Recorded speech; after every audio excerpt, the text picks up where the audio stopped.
Shalom, sahabat yang dikasihi Yesus Kristus. Sebelum kita merenungkan firman Tuhan, mari kita berdoa. Bapa di surga, terima kasih untuk pagi ini. Bantu kami untuk fokus padamu, mengerti firman-Mu, dan hidup menurut kehendak-Mu. Dalam nama Yesus kami berdoa. Amin. Hari ini renungan firman Tuhan diambil dari Mazmur 16. Bahagia orang saleh. Miktam dari Daud. Jagalah aku, ya Allah, sebab padamu aku berlindung. Aku berkata kepada Tuhan, Engkaulah Tuhanku. Tidak ada yang baik bagiku selain Engkau. Orang-orang kudus yang ada di tanah ini, merekalah orang mulia yang selalu menjadi kesukaanku. Bertambah besar kesedihan orang-orang yang mengikuti Allah lain. Aku tidak akan ikut mempersembahkan korban curahan mereka yang dari darah.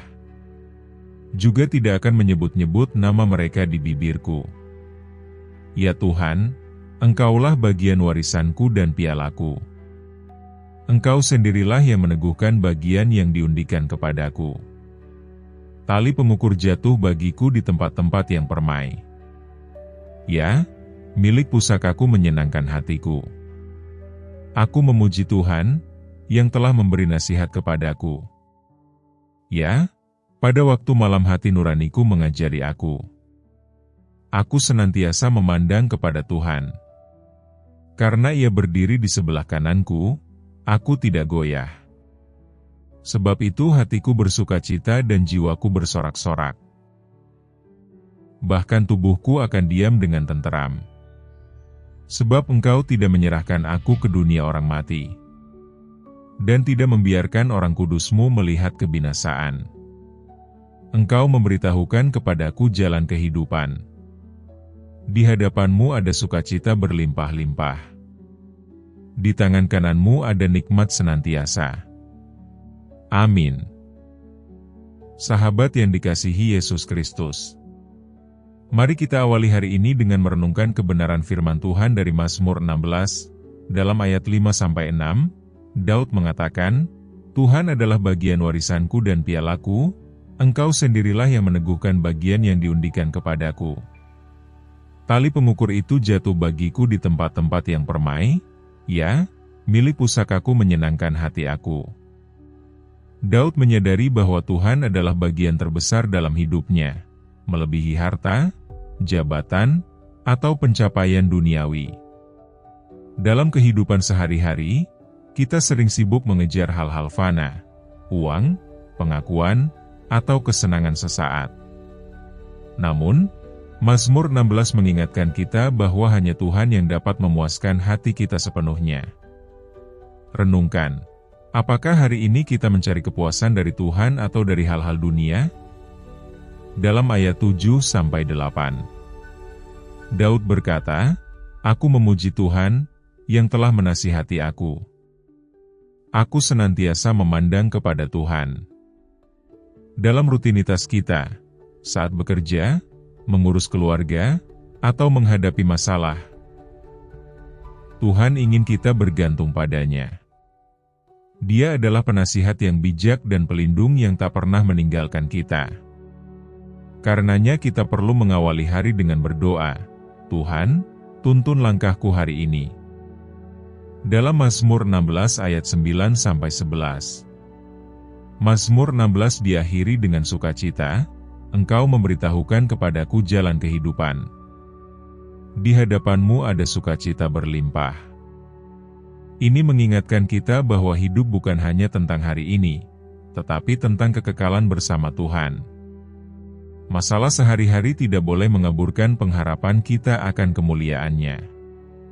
Hari ini, mari kita hidup dengan kesadaran bahwa Tuhan adalah warisan terindah kita, bukan materi.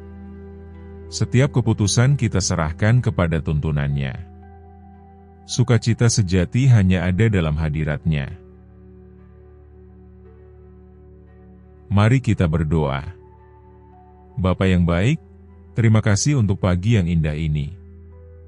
Terima kasih karena Engkau membangunkan kami lagi, memberi nafas hidup, dan kesempatan baru untuk memuliakan-Mu.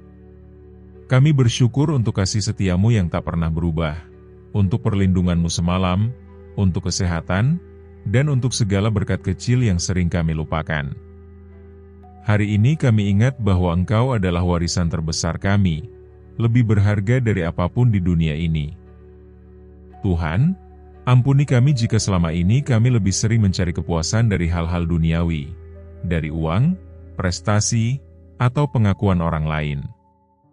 Kami sadar, hanya Engkau yang bisa memuaskan hati kami sepenuhnya. Maafkan juga jika kami terlalu sibuk dengan rencana sendiri, sampai lupa bersandar pada tuntunan-Mu. Bersihkan hati kami hari ini, ya Bapa. Bapa, hari ini kami mau belajar seperti Daud, memandang hanya kepadamu. Tolong kami untuk mengutamakan-Mu dalam setiap keputusan, baik di pekerjaan, keluarga, atau pelayanan. Untuk percaya bahwa Engkau tahu yang terbaik, bahkan saat jalan kami belum jelas. Untuk bersukacita dalam hadirat-Mu, sekalipun keadaan belum berubah. Tuntun langkah kami seperti anak kecil yang pegang tangan ayahnya. Jadikan hari ini kesempatan untuk mengalami penyertaan-Mu yang nyata. Tuhan, berkati setiap aktivitas kami hari ini. Beri kekuatan untuk yang lelah. Beri hikmat untuk yang bingung. Beri damai untuk yang gelisah. Lindungi kami dari bahaya, dari pikiran negatif, dan dari godaan yang mencoba menjauhkan kami dari-Mu. Ingatkan kami bahwa bersama-Mu ada sukacita sejati, sekarang dan selamanya. Terima kasih, Bapa, karena Engkau mendengar doa kami. Kami serahkan hari ini ke dalam tangan-Mu. Di dalam nama Yesus, kami sudah berdoa dan mengucap syukur. Mari sama-sama kita berdoa, doa Bapa kami. Bapa kami yang di sorga, dikuduskanlah nama-Mu. Datanglah kerajaan-Mu. Jadilah kehendak-Mu di bumi seperti di sorga. Berikanlah kami pada hari ini makanan kami yang secukupnya dan ampunilah kami akan kesalahan kami, seperti kami juga mengampuni orang yang bersalah kepada kami. Dan janganlah membawa kami ke dalam pencobaan, tetapi lepaskanlah kami daripada yang jahat. Karena Engkaulah yang mempunyai kerajaan dan kuasa dan kemuliaan sampai selama-lamanya. Amin. Jika doa ini menyentuh hatimu, ketik amin sebagai tanda iman. Aku berdoa agar setiap berkat dalam doa ini sekarang turun atasmu dalam nama Yesus. Dan jika saudara membutuhkan doa khusus, silakan beritahu kami di kolom komentar. Kami akan mendoakanmu. Kiranya kasih karunia dan damai sejahtera dari Tuhan kita Yesus Kristus menyertaimu selalu.